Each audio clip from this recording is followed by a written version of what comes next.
Is Robyn the favorite wife? You know, that's the most unfair question. I speak to him like he's my best customer. Because if one of my little children were to die because somebody had to get his pencil wet, that made me so mad. I thought it was a banger. Last episode of Sister Wives season 17. There's a lot to talk about.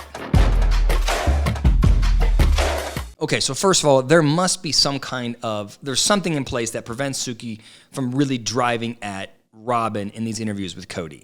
It was really interesting, I thought, in this episode when Suki asks, is Robyn your favorite? And Kody gets aggressive and dominant and says, I'm not going to answer that question, says it's a stupid question.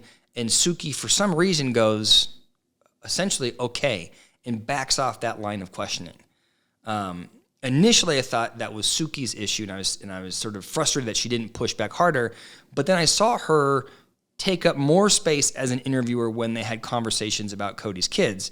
So to me, it must be some kind of contract that prevents her from asking that question about Robyn. But that didn't stop Kody from jumping in and, with a smug look on his face, explaining that Robyn is not his favorite, or he doesn't have favorites, but his wives have to find favor. It's not about a favorite. It's about finding favor. And it's not just about my character. It's about their character. And who wants to run deep here? Do you want to find favor by being loyal to me? Meanwhile, I think it is the most arrogant thing or narcissistic thing I've heard anybody say about their spouse. Just the idea that I sit here as a husband and wait for my wife to figure out how to earn my favor is wild to me. Now, in this episode, we did learn a little bit about how potentially Robyn goes about earning this favor. I mean, she came into this episode hot. It is the most directive and defensive and strong that I've seen her, right? She is frustrated, I think, with the feedback she's received. She doesn't feel like it's fair. And she says, look, these women threw Kody at me. And then she goes on to explain how they threw him at her was that Kody had... The way I interpreted it was she was saying, hey, Kody has needs related to affection, and these women wouldn't do it because they didn't want to, which she thought was absurd, or because it wasn't them, which she thought was also absurd. And because they weren't willing to show him that affection, they lost their husband, and so Robyn stepped in and took over. I think it's interesting for a couple of reasons. So the first is my first thought goes to, well, she's talking about sex. Kody wants things from these other women. They won't do it. Robyn will, and so she earns favor. My wife disagrees that that's what she was talking about, but I'll run the clip here. He's had wives reject him affection-wise because they are uncomfortable or they don't like it. That's not who they are. There's something going on there where she feels like she is stepping in romantically when the others won't do it, which is funny, but sounds like abuse, right? Like if Kody is saying, hey, here's the intimacy, this is the type of intimacy that I want to have in a relationship, and if you don't give it to me, I will cut you off entirely and go with another person. It's a very controlling and manipulative way to navigate a romantic relationship. It also suggests that Robyn has a very clear line of sight into what's happening into the other relationships, which she screams she doesn't know about, right? All season she's been saying, look, he doesn't talk to me about these other wives. I have nothing to do with it. Leave me out of it. I have no idea. All of these women talk shit, but Kody and I don't. No. Robyn very clearly has a good understanding of what those relationships look like, even the most intimate parts of those relationships. So Kody is, without a doubt in my mind, coming home and openly sharing with Robyn how Janelle wouldn't do X, Y, or Z, or Mary's making him feel this way or that, right? They're clearly all talking about each other. Robyn also said that the differentiator for her is not just her performance in the sheets, but the fact that she treats Kody like he is her best customer, which I just sort of go back to feels like a very unhealthy relationship to me. Again, I'm not in that culture, but to me, it feels like the hierarchy in that relationship is totally lopsided, right? If you think about anybody that takes care of their customers, they are bending over backwards and making their customer first, even to the extent that it hurts them. And that's what I feel like is happening here, or has happened, is that Robyn has bent over backwards, told Kody that he hangs the moon and has done whatever he wants, and the other three are saying, you don't hang the moon, and I'm not going to do that, or I'm not going to go there, I'm not going to treat you this way, right?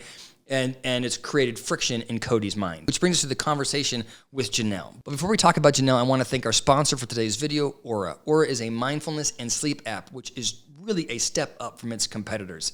It's used by more than 7 million people already, and it just won the Best of Apple award.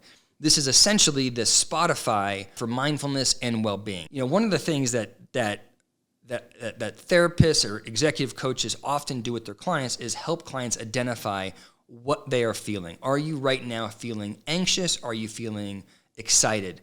Are you feeling depressed? Or are you feeling sad? Right? And being able to identify, hey, here's the emotion or the experience that I'm at right now, and here's what I need is really helpful. With this app, you can go on and it will ask you, how are you doing? Are you doing okay right now? Well, here's offerings for that. Do you need to sleep right now? Well, here's offerings for that. So you get a very tailored experience. And so for me, in taking that beat to really figure out how I'm feeling and what kind of content would serve me best has been really helpful. So here's the good news. You can get started for free. And if you follow the link below, you can get 25% off your membership. But you have to be one of the first 500 people to do so. So please click the link below, or you can go to aurahealth.io/PopPsych23. I really recommend it. My wife and I have been using it for about 3 months now. We love it.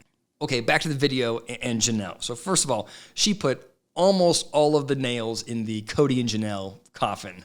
She goes, look, we're separated, and I'm really happy we're separated, and I have no desire to be back in a relationship with him. I want nothing to do with him. And then she goes, but because of my faith, I believe that I have to be married to him. So Suki's like, so you're telling me there's a chance? And Janelle's like, the door is open. I just hope he doesn't walk through it. Which I just like, the part of me likes the idea of Kody seeing that or hearing that and feeling the same kind of rejection that he has given Mary. Now, here's what's interesting about it. This friction, the friction with Janelle, really didn't start with Christine. The friction started because of COVID and Kody's draconian rules that were over the top. All of these rules that Janelle and her kids didn't want to follow. And he was so obstinate and stubborn in the way that he interacted with them that he essentially isolated them.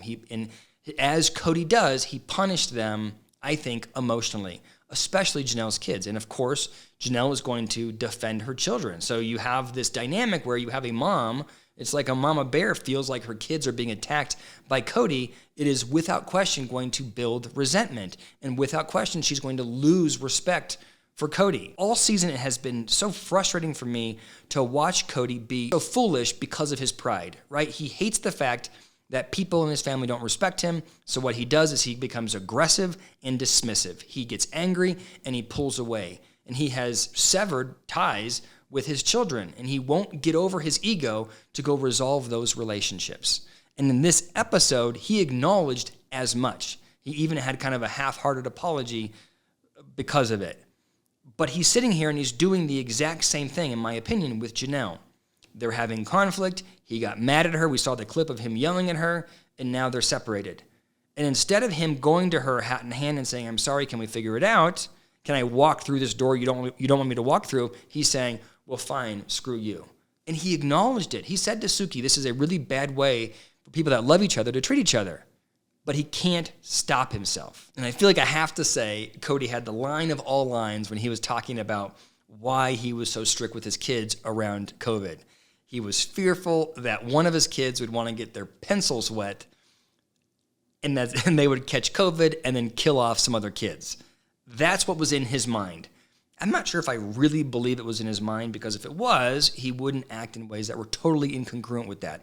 Like, for example, going to a wedding and dancing without a mask with tons of people. You know, the guy's ridiculous. And that's really how he came across in this episode and in the whole season. He comes across to me as someone who is arrogant, narcissistic, and incredibly stubborn. All of the conflict in this season was really about Kody feeling like he wasn't getting the respect and the praise and the appreciation that he needed. And so in response to that, he got provocative, he got angry, he got histrionic, he got dramatic, right? This is a man that has no ability to thoughtfully navigate his emotions. And as a result, there is carnage all around him. So that's it. That's my final review for Sister Wives Season 17. Please hit the notification bell, because I'll be doing other videos on different topics. I'm not sure the YouTube algorithm will track that for you. And again, please check out that link below for Aura. I really genuinely believe it is a fantastic application if you are trying to get in control